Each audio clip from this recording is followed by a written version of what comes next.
lepas hari. Kami hari ini bisa bernapas, menikmati segala berkat Tuhan hari lepas hari, itu semua karena anugerah Tuhan. Terima kasih Tuhan, dengan apa kami membalas segala kebaikan Tuhan dalam hidup ini selain kami datang memuji, menyembah, mengagungkan nama-Mu. Dan juga satu kerinduan yang Tuhan taruh dalam hati kami untuk mendengarkan suara-Mu, mendengarkan kebenaran firman-Mu, karena tidak ada kekuatan yang lain dalam hidup kami ini selain daripada firman-Mu. Firman-Mu itulah pelita bagi kaki kami, terang bagi jalan kami, yang menuntun kami bukan saja supaya kami mengenal Tuhan, tapi menuntun kami supaya berjalan dalam kehendak-Mu, dalam rencana-Mu, sehingga Tuhan menemukan kami berkenan kepadamu Tuhan Yesus. Terima kasih Tuhan.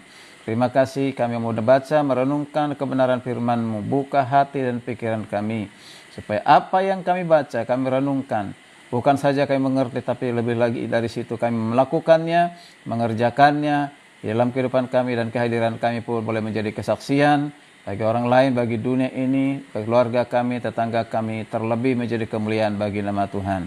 Terima kasih, terpujilah nama Tuhan. Kami serahkan pemberitaan firman Tuhan hanya di dalam Kristus Yesus yang adalah Allah yang hidup, juru selamat kami yang hidup. Kami telah berdoa dan siap untuk mendengarkan firman-Mu, dan setiap kita yang siap diberkati firman Tuhan berkata bersama amin. Oke, shalom. Shalom. Oh, belum suaranya, belum semua. Shalom. Iya, puji Tuhan. Apa kabar? Dahsyat luar biasa. Mengapa luar biasa? Karena Yesus kita selalu luar biasa, ya. Ya, dua Tuhan yang sungguh baik. Luar biasa Bapak Ibu, ya. Oke, hari ini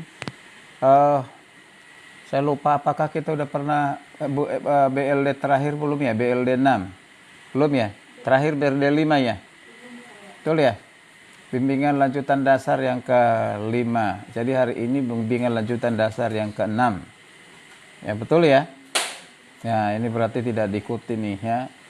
Ya, diikuti nggak ya? Oke, itu ada di share di grup ya, di grup King Me.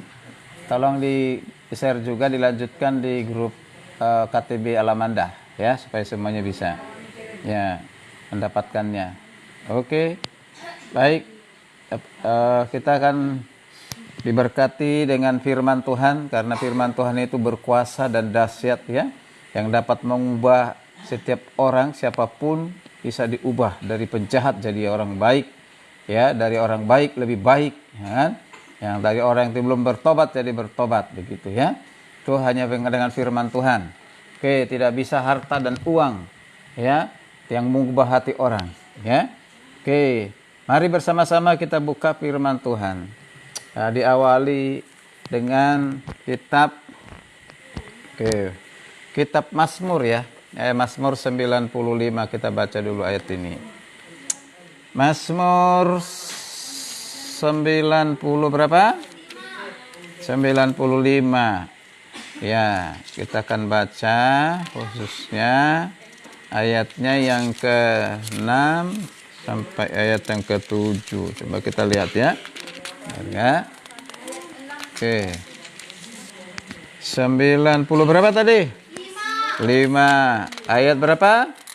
6. Dan 6 sampai ke 7 ya. Oke, kita mulai dari ayat yang ke-5 deh. Ke-5 ya, ke-5 sampai ke-7 baca bersama-sama dulu. Udah? Udah? Ayo, kalau sudah ketemu anak-anak baca ayat ke-5. Ya. Ya, kalau anak-anak muda baca ayat ke-6. Dan kaum bapak dan kaum ibu baca ayat yang ke-7 ya. Ke-7 sudah? Sudah jelas? Yuk, dimulai dari anak-anak dengan suara yang kencang, yang semangat. 2, 3 ya.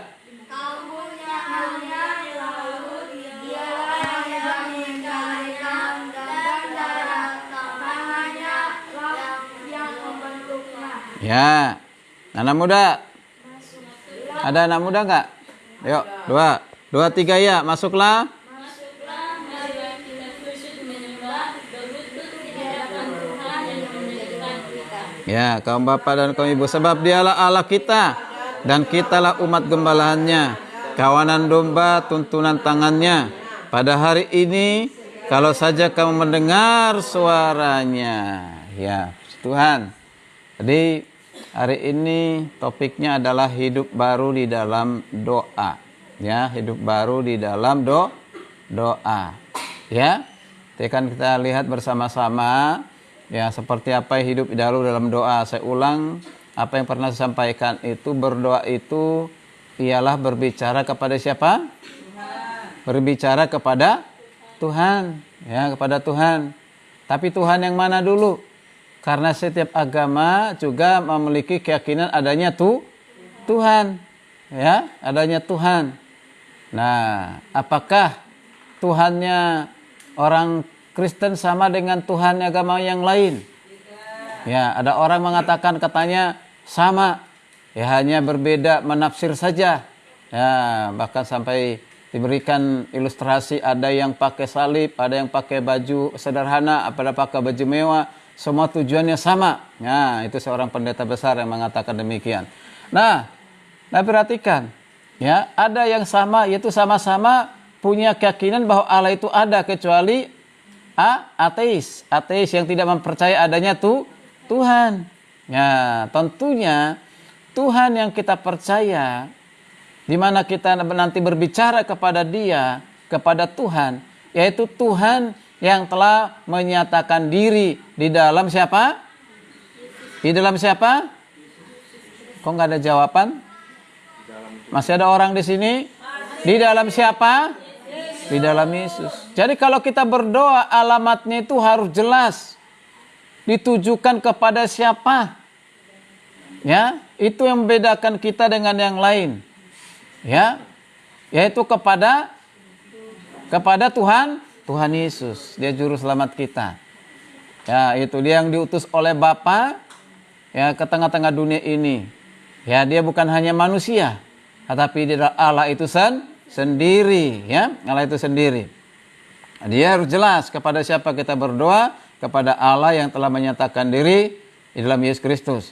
Jadi setiap orang Kristen ya berhak ya atau dapat berhubungan dengan Tuhan secara langsung. Beda dalam perjanjian lama. Tidak bisa secara langsung, harus melalui siapa? Melalui siapa? Hah? Dalam perjanjian lama? Para imam, ya, imam. Oke. Nah, sekarang setelah kematian dan kebangkitan Kristus, semua orang percaya kepada Tuhan dalam Yesus itu langsung bicara kepada siapa? Kepada Tuhan Yesus. Jadi tidak lagi perantara seperti kepada manusia, baru manusia sampaikan, misalnya rohaniawan. Ya, misalnya ya Pak Malango sampaikan ke saya, Pak Pendeta, tolong sampaikan dulu pergumulan saya ini kepada Tuhan. Ya, kalau dikatakan Pak Pendeta bantu dalam doa boleh, tapi seolah-olah enggak layak untuk menyampaikan begitu langsung ya. Nah, bukan begitu, siapapun kita yang sudah di dalam Kristus berhak bicara langsung dengan Tuhan, ya. Ada kalau kita menghendaki satu kehidupan Kristen yang baik dan sempurna, yaitu ketika kita berbicara kepada Tuhan. Ingat tuh, pernah saya sampaikan ya, berbicara kepada Tuhan itu sangat istimewa. Ya, jangan kita menganggap lebih istimewa ketika kita ketemu dengan wali kota, ketemu dengan gubernur, ketemu dengan presiden, lalu ada kesempatan bicara istimewa. Wow, dahsyat. Ya, itu momen yang tidak pernah dilupakan. Bahkan dibuat menjadi satu sejarah di dalam hidupnya gitu. Tapi kalau ditanya kapan kita bertemu dengan Tuhan lalu berbicara kepada Tuhan, senang nggak kita? Menganggap istimewa atau tidak? Harusnya itu lebih istimewa. Nah, jadi ketika kita berdoa kepada Tuhan, ingat, itu adalah hal yang istimewa. Berarti ketika kita berdoa kepada Tuhan, maka Tuhan mengatakan kita akan mendapatkan segala berkat yang terbaik dari siapa? Dari Allah di dalam Yesus. Ya, dalam Yesus. Oke. Nah, kalau orang yang sudah hidup baru itu tahu nggak maksudnya hidup baru? Hidup baru itu hidup di dalam Kristus, sudah mengalami namanya lahir baru. Belum tentu semua orang Kristen mengalami namanya lahir baru. Ya. Tetapi orang yang lahir baru pasti sudah menjadi orang Kristen. Ya. Ya itu, orang Kristen yang sudah lahir baru yang dikerjakan oleh Tuhan. Jadi ketika kita berbicara kepada Tuhan, berarti kita sedang berbicara ya dengan dikatakan dua arah. Ya. Dua arah itu kita kepada Tuhan, kepada kita, dan kita kepada Tuhan. Itu betapa indahnya ya kalau kita bicara dengan Tuhan ya. Kalau orang biasanya kalau baru suami istri ya, baru menikah, wow, itu maunya ngobrol gitu ya. Ya. Kalau bisa sepanjang malam ngobrol gitu ya. Wih, indah pokoknya karena baru ketemu dalam satu keluarga begitu. Selama ini tidak gitu ya. Coba kalau sudah lama menikah. Ya. Sudah 5 tahun, 10 tahun, 15 tahun, 25 tahun masih seperti itu enggak? Masih seperti itu enggak? Apa malah justru enggak suka ngomong kepada suami, enggak istri enggak suka, suami enggak bisa suka bicara dengan kepada istri dan sebaliknya. Nah, itu. Ya, menghindari malah marah-marah gitu ya. Nah itu kan. Nah itu kan. Tapi dulu awal-awalnya itu itu malaikat mungkin kalah gitu ya. Ya, itu. Tapi kita melihat bersama artinya betapa indahnya kalau kita berbicara kepada orang yang kita cintai. Gitu. Demikian juga betapa indahnya lebih dari itu kita berbicara kepada siapa? Berbicara kepada Tuhan. Amin. Maka dikatakan tadi di Mazmur yang kita baca tadi itu dikatakan, pada hari ini kalau saja kamu mendengar suaranya, mendengarkan firman-Nya, ya, melalui apa? Melalui doa kita yang sungguh-sungguh kepada Tuhan. Oke. Nah, jadi dikatakan begini, kalau kita mau hidup berlimpah, mau diberkati dengan berlimpah oleh Tuhan, tidak ada cara lain. Ya, kalau tidak ada cara lain, kita hanya bisa datang dan diberkati oleh Tuhan ketika kita berbicara kepada Tuhan melalui doa. Banyak persoalan, banyak masalah dalam kehidupan kita hari lepas hari. Tidak ada tidak ada artinya dalam hidup ini tidak ada masalah. Selalu ada masalah. Masalah apapun itu. Ya, berbeda-beda mungkin ya. Nah, bagaimana kita meresponi menghadapi setiap persoalan masalah dalam kehidupan kita? Ada yang kalah, ada yang takut, ada yang cemas, ada yang khawatir, ada yang kewalahan. Ya, ada yang menyerah, ada yang putus asa, ada yang sampai mau bunuh diri, bahkan ada yang bunuh diri, ya kan? Itu artinya tidak mempunyai kekuatan, ya. Tapi bagi kita orang-orang sudah percaya kepada Kristus, doa itu adalah kekuatan dalam hidup kita. Amin. Karena itu jangan pernah tinggalkan namanya doa. Sebelum tidur berdoa, bangun tidur berdoa. Itu luar biasa, ya. Nah, tidak harus lama, tentang yang penting kita menghadap Tuhan dulu. Kalau kita tidak berdoa, itu sama saja sebenarnya kita mengandalkan siapa? Kalau kita tidak berdoa berarti kita mengandalkan siapa? Mengandalkan diri sendiri. Ya, mengandalkan diri sendiri. Jadi kita harus terus-menerus memiliki hubungan dengan Tuhan baik melalui doa. Nah, kita lihat bersama-sama. Ya, kan kita lihat bersama-sama ada beberapa hal yang kita mau, apa sih yang harus kita lakukan pada saat kita berbicara kepada Tuhan?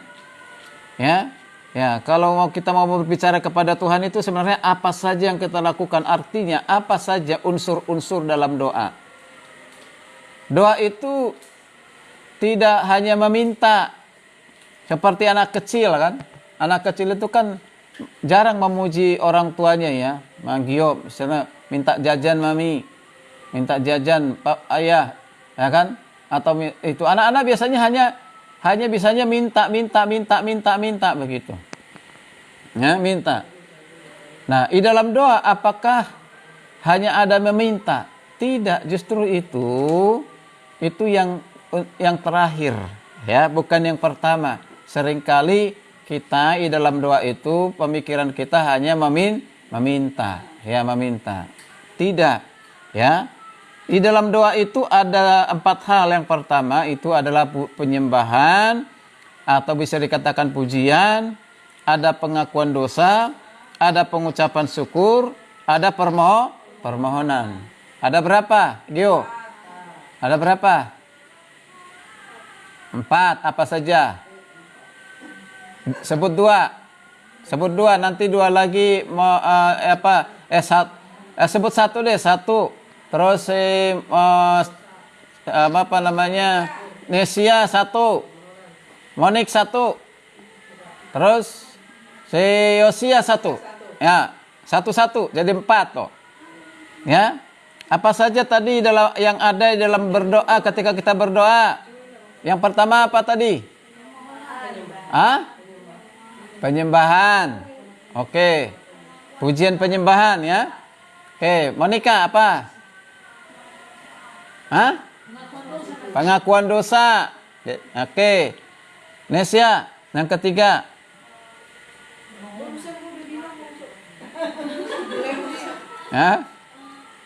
Pengucapan syukur. Yang terakhir, Yosia.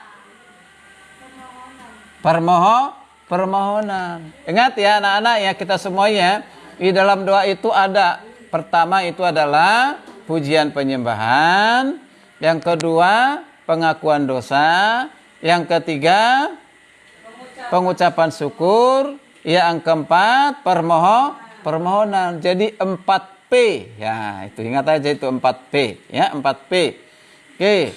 Nah, malam hari ini kita hanya 2 saja kita lihat. Ya, nanti Kamis depan untuk yang keduanya, yaitu penyembahan dan pengakuan dosa. Ya. Oke. Tadi firman Tuhan kita sudah baca dalam Mazmur 95 ayat yang ke-5 sampai ayat yang ke-7. Dikatakan di situ apa? Masuklah, marilah kita sujud menyembah, berlutut di hadapan Tuhan yang menjadikan kita. Wow. Siapa yang menjadikan kita? Tuhan. Ya. Siapa yang menciptakan kita? Tuhan. Ya. Nah, kalau Tuhan yang menjadikan kita, menciptakan kita, maka kita harus menyembah Tuhan yang telah menciptakan kita. Gitu. Jadi kekristenan itu ya itu adalah dikatakan identik dengan penyembahan. Kita menyembah Tuhan karena kita ini adalah ciptaannya. Begitu ya, nanti kita lihat. Nah, coba kita lihat ada beberapa pertanyaan, nanti baru kita jawab. Ada pertanyaan tuh. Ya, ada ya. Tadi menurut Mazmur 95 ayat 6, apa yang harus kita lakukan? Ya, apa yang harus kita lakukan? Dikatakan tadi apa? Masuklah, lalu apa? Sujud menyembah. Wow, ya. Ya, dikatakan ayat yang ke-6 ya. Masuklah, marilah kita sujud menyembah. Nah, kalau di gereja kita ini tidak sujud ya. Ya, kalau sujud itu seperti saudara kita muslim kan itu ada sholat ya. Ya, itu menunjukkan suatu hal yang baik sebenarnya ya. Sujud. Saya pernah mengikuti satu ibadah di gereja tertentu di Cikini itu. Mereka tuh jarang namanya duduk di kursi kecuali setelah mendengarkan firman Tuhan. Udah disiapkan bantal di setiap kursi. Jadi ketika diajak menyembah semuanya tangannya itu ada di atas tangannya itu di atas kursi dan bantal itu ada di lututnya supaya jangan langsung ke semen itu ya, ke lantai gitu. Nah, ketika saya lihat kok harus seperti ini ya. Ternyata lebih serius mereka itu. Gitu ya. Karena saya lihat tuh apa kita melakukan seperti itu, tapi tidak harus seperti itu. Ya.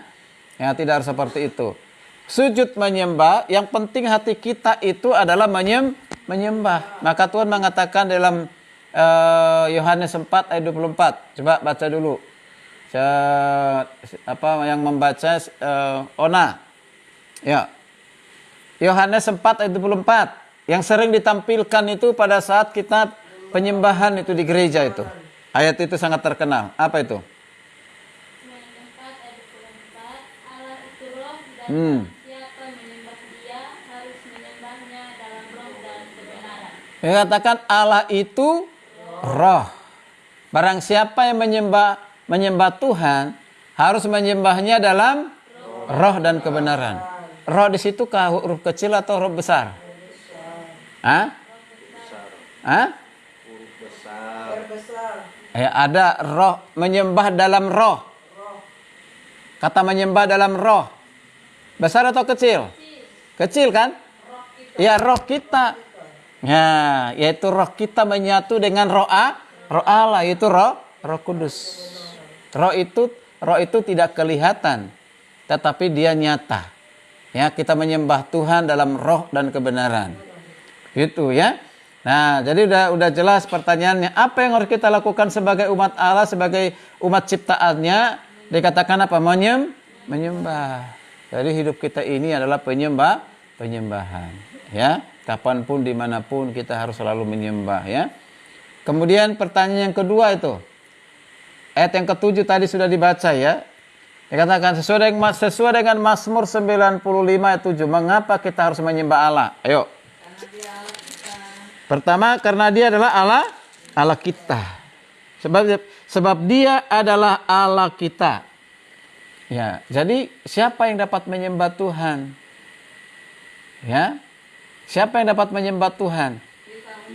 Kita umatnya. Perhatikan di situ, di ayat yang sama, kata kitalah umat gembalaannya, kawanan domba tuntunan tangannya.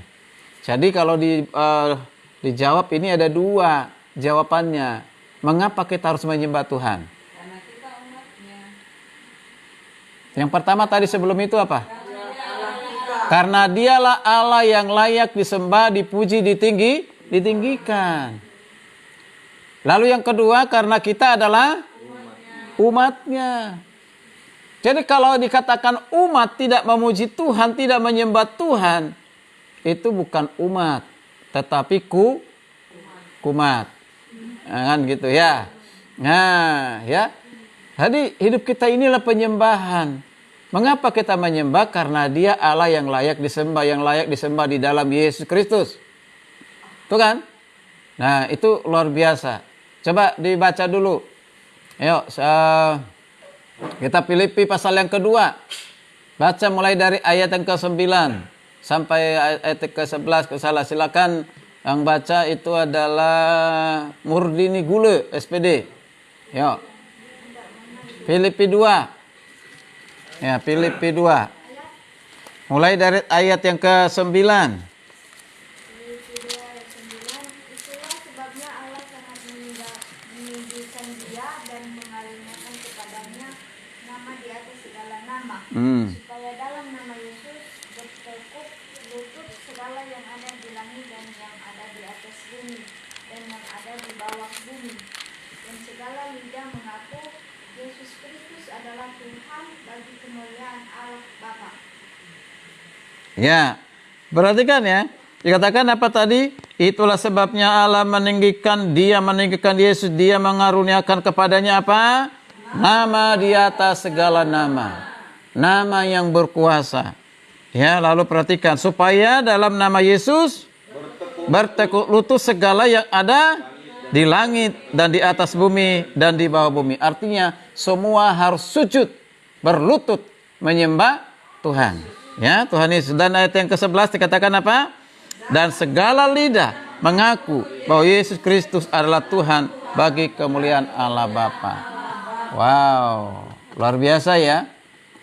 Tapi masih ada yang ragu dengan hal ini, luar biasa. Kalau ada jemaat awam ragu masih mending, tapi kalau orang Kristen yang sudah pendeta masih ragu hal ini, luar biasa. Ya, nggak tahu apa yang ada di pikirannya. Oke, kita lihat di sini bersama-sama, ini dahsyat. Jadi satu saat nanti di akhir zaman seluruh makhluk akan sujud menyembah kepada Tuhan Yesus, termasuk bangsa Israel. Ya. Baru mereka tahu ternyata betul apa yang dikatakan oleh orang Kristen. Yesus Kristus adalah Tuhan, Yesus Kristus adalah juru selamat. Segala yang bernapas memuji dia, segala lidah mengaku bahwa Yesus Kristus adalah Tuhan. Itu dahsyat luar biasa. Jadi ketika kita mengatakan Yesus Kristus adalah Tuhan, itu kita sudah menyembah. Ya. Ketika kita mengatakan haleluya, kita sudah menyembah. Jadi nggak usah harus mengatakan haleluya Tuhan. Kan? Itu kan haleluya artinya menyembah kepada siapa? Kepada Tuhan. Nggak pernah dikatakan haleluya kepada manusia atau makhluk lain. Haleluya kepada Tuhan. Jadi kalau kita akan menyembah haleluya, haleluya, haleluya, haleluya, haleluya, haleluya, haleluya, haleluya,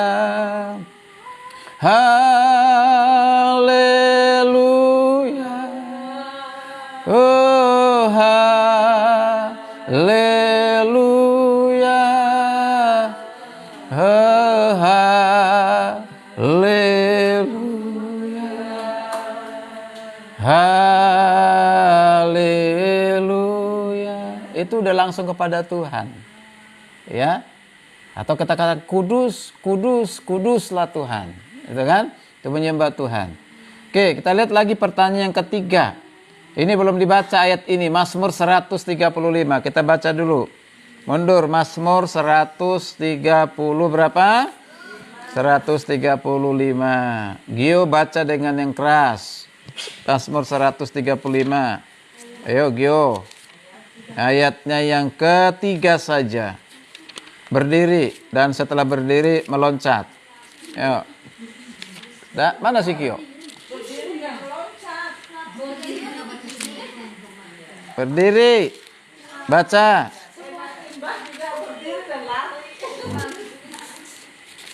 Yang kencang. 35 Ayat ketiga. Pujilah Tuhan, sebab Tuhan itu baik. Bermasmurlah bagi namanya, sebab nama itu indah. Wow, loncat. Ya. Katakan apa? Pujilah Tuhan. Sebab apa? Tuhan itu baik.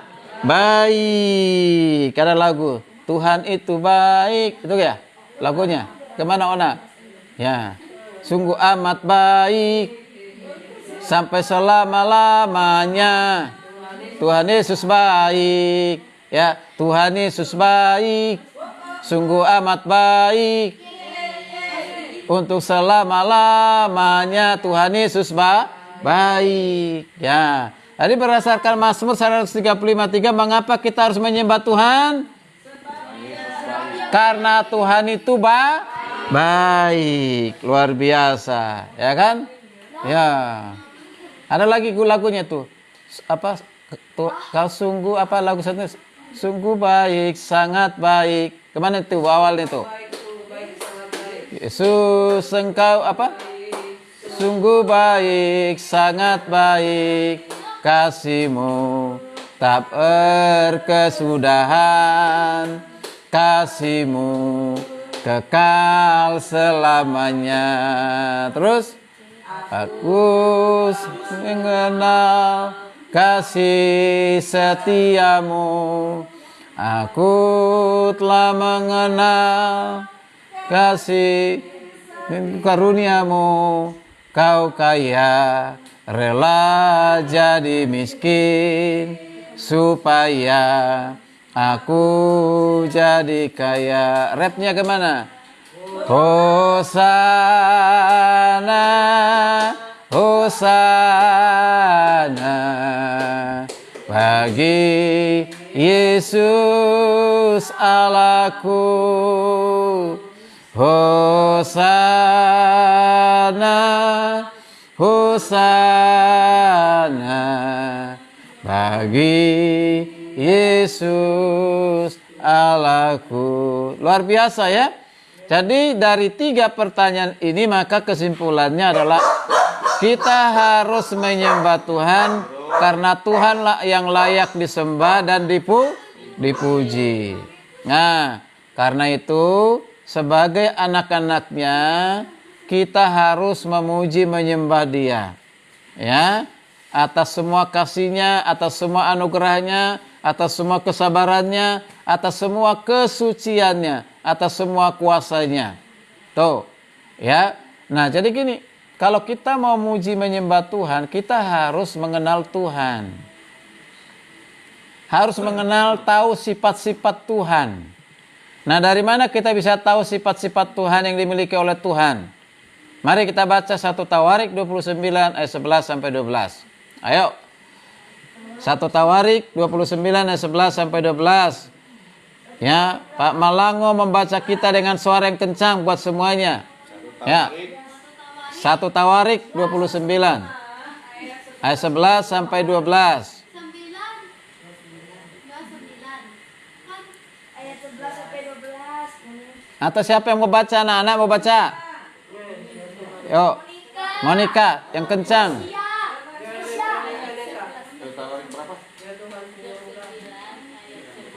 1 Tawarik 29. Sudah? 2, 3 ya?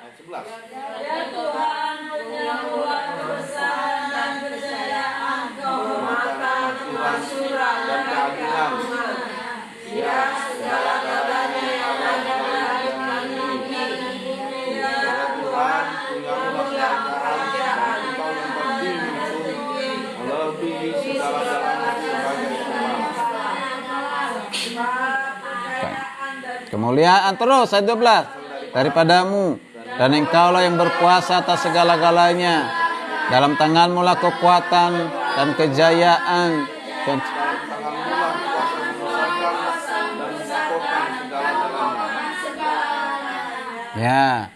Ya, jangan hanya dibaca, perhatikan di sini. Apa saja sifat-sifat yang dimiliki oleh Allah, dan kalau kita udah tahu sifat-sifat itu, itulah yang kita katakan pada saat kita menyembah. Saya setiap pagi itu. Ini, ya. Kan di sini sifat yang pertama dikatakan apa? Dia besar, dia jaya, dia layak apa? Dihormati, kemasyuran, keagungan, ya segala-galanya di langit dan di bumi. Ya Tuhan, punya mula kebesaran, kejayaan. Ya Tuhan, punya mula kehormatan, kemasyuran, dan keagungan. Gitu ya. Terus lah yang bernapas di bumi, terpujilah Tuhan. Itu ya. Terus hosana bagi sang raja, hosana di tempat maha tinggi, hosana, hosana, hosana bagi dia. Jadi kalau kita memuji menyembah Tuhan, katakan seperti itu. Punya mula kebesaran, kejayaan, kemasyuran, keagungan. Ya segala-galanya lah kepunyaanmu. Baik yang ada di langit, baik yang ada di bumi, segala-galanya lah kepunyaanmu. Layaklah kau Tuhan disembah, dipuji, ditinggikan, diagungkan. Punya mula kekayaan, kemuliaan. Haleluya, puji Tuhan. Ya, coba perhatikan tuh. Ya Tuhan, punya mula kerajaan. Engkaulah yang tertinggi, tidak ada yang lain. Hanya Dia yang tertinggi, melebihi dari segala-galanya. Sebab kekayaan, kemuliaan berasal daripada Tuhan. Engkau yang berkuasa atas segala-galanya. Wow, dahsyat ya. Ya, Tuhan yang seperti ini, yang Tuhan yang dahsyat ini, kalau kita tidak berikan waktu untuk menyembah Dia, aduh, keterlaluan ya. Ya, jadi dalam tanganmu lah kekuatan, kejayaan, dalam tanganmu lah kekuasaan yang besar dan mengokohkan segala-galanya. Hanya ada di tangan siapa? Tuhan Yesus. Tidak ada kekuatan di tempat lain. Ya, hanya ada di dalam Tuhan. Jadi kalau menyembah Tuhan, sebenarnya ketika kita menyembah Tuhan dengan sungguh-sungguh, kita mendapatkan namanya kekuatan. Ya, kekuatan. Kalau dikatakan kita ini, kadang-kadang orang mengatakan begini, kita itu merindukan Tuhan tiap hari. Ya, setiap saat merindukan Tuhan. Jadi bukan hanya saat beribadah di gereja, bukan hanya saat pada KTB seperti ini. Ya. Jadi Hari ini kita boleh bersama-sama, di dalam doa itu kita harus melakukan namanya apa? Menyembah dan memuji Tuhan. Ya, jadi kita harus meluangkan waktu kita, ya bukan hanya beberapa menit, tetapi kalau bisa beberapa bisa 20 menit, 30 menit, ya, memuji Tuhan, ya, mulai dari sekarang. Jadi kalau kita mau mengatakan kita mengasihi Tuhan, maka kita harus menyediakan waktu kita untuk benar-benar memuliakannya, ya, memuliakannya kapanpun dimanapun kita harus melakukannya. Oke, maka sesuai dengan sifat-sifat Allah tadi yang sudah dibaca di 1 Tawarik 29, 11, 12, itu nyatakanlah sikap Tuhan, sikap hati kita pada saat kita menyembah Tuhan. Itu yang ada pikiran kita. Ya, coba jujur dulu ini, kita ini masing-masing kalau ada pagi-pagi kita kalau menyembah Tuhan, apa kata-kata kita? Apa isinya kata-kata kita? Hanya begini, Tuhan, terima kasih malam hari saya sudah bangun. Tuhan, pimpin sertai langkah sepanjang hari ini. Hanya begitu. Banyakkan begitu. Ya, banyakkan begitu. Ada enggak menyembah? Tuhan, aku sembah Engkau, aku puji Engkau, aku tinggikan namamu, aku muliakan namamu Tuhan. Sebenarnya pujian penyembahan itu bukan hanya miliknya gereja tertentu. Semua gereja harus melakukan itu. Hanya memiliki cara yang berbeda. Ada yang hanya menyanyi tenang-tenang menyembah Tuhan. Tapi ada yang bermazmur seperti kita biasa ya kan, yang kita lakukan kalau sudah selesai lagu-lagu pujian kan. Ya, kalau dikatakan kalau sudah kita terakhir, ku sembah Kau Tuhan, ku sembah Kau Tuhan. Ku puji, ku muliakan namamu. Ku sembah Kau Tuhan, ku sembah Kau Tuhan.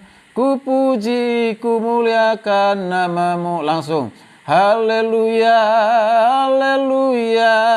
Kami puji, kami sembah, kami tinggikan, agungkan namamu. Sebab Engkau Allah yang layak dipuji, ditinggikan, dimuliakan, haleluya. Kita harus katakan seperti itu. Ya. Nah, kalau saya ini kan diundang khotbah di beberapa gereja. Kadang-kadang saya lihat penyembahan mana yang penyembahan yang serius dengan yang tidak. Kalau di gereja-gereja seperti GSJA itu pujian penyembahannya hebat toh. Ya. Ada juga GBI tapi tidak semuanya, ya. Berapa saya kalau diundang, saya bilang ini penyembahan seperti ini. Nah, gitu ya. Nah, kurang menikmati, kurang sujud. Kelihatannya kurang, ya, apa itu namanya, kesungguhan itu nampaknya tidak muncul gitu, tidak ada begitu ya. Nah, tapi kita semua gereja seharusnya, siapapun itu, gereja itu adalah kita harus memuji menyembah Tuhan, ya, menyembah Tuhan. Oke, baik. Jadi hari ini kita mau belajar, ya, belajar untuk menyediakan waktu menyembah Tuhan, memuliakan Tuhan. Amin. Amin. Amin. Bagaimana caranya kita menyembah Tuhan? Kita harus tahu sifat-sifat yang Tuhan miliki. Misalnya Tuhan Maha Tahu, Maha Kuasa, Maha Hadir, ya, Maha Besar, ajaib. Nah, itu kata-kata itu kita ucapkan setiap hari. Engkau baik, sungguh baik, besar kasih setiamu, ya, tidak habis-habisnya rahmatmu. Engkau Tuhan yang layak disembah, dipuji, ditinggikan, ya. Engkau yang berkuasa di bumi dan di sorga. Kata-kata itu harus keluar dari mulut kita, ya, supaya kita kuat. Jadi jangan banyak dari mulut kita ini keluar gosip, ya, kata-kata yang tidak membangun, kata-kata yang menyakiti, kata-kata yang membuat orang lain tersandung. Jangan. Coba kita baca dulu perkataan Yesus setelah dia bangkit dari kematian itu, apa dikatakan? Matius 28 ayat 18. Ayo. Ini ayat yang terakhir. Matius 28 ayat yang ke-18. Sudah? Sudah? Ayo kita baca bersama-sama. 2, 3 ya. Yesus mendekati mereka dan berkata, "Kepadaku telah diberikan segala kuasa di sorga dan di bumi." Ya, itu yang berkata siapa itu? Tuhan Yesus. Dikatakan apa? kepadaku telah diberikan segala kuasa di mana? Di sorga dan di bumi. Berarti Yesus itu berkuasa di bumi dan di sorga. Berarti udah semua kan? Yang ada planet di dunia ini hanya ada apa? Sorga dan bumi. Ya, itu. Itu luar biasa. Karena Yesus yang berkuasa di bumi dan di sorga, berarti itu hanya Tuhan. Tidak ada yang bisa berkuasa. Di bumi ini yang berkuasa manusia di negara tertentu hanya hitungannya 5 tahun, 10 tahun berkuasa. Ya. Nah, siapapun itu, mungkin 30 tahun atau seumur hidupnya. Tapi Yesus berkuasa untuk selama-lamanya. Karena Yesus berkuasa untuk selama-lamanya, maka Yesus dialah Tuhan yang layak disembah, dipuji, ditinggikan, diagungkan. Amin. Amin. Puji Tuhan. Terima kasih kepada kita semuanya yang sudah hari ini KTB ya. Nanti kita lanjutkan minggu depan. P yang kedua apa tadi? Pengakuan dosa. Terima kasih kepada seluruh yang menonton live di TikTok. Ya, ada banyak orang ini. Terima kasih, Tuhan berkati. Sampai ketemu nanti hari Kamis depan. Kita akan bicara hal yang menarik juga, yaitu pengakuan dosa. Puji Tuhan. Shalom, Tuhan memberkati. Mohon pamit. Tuhan berkati, Tuhan berkati. Shalom. Yuk.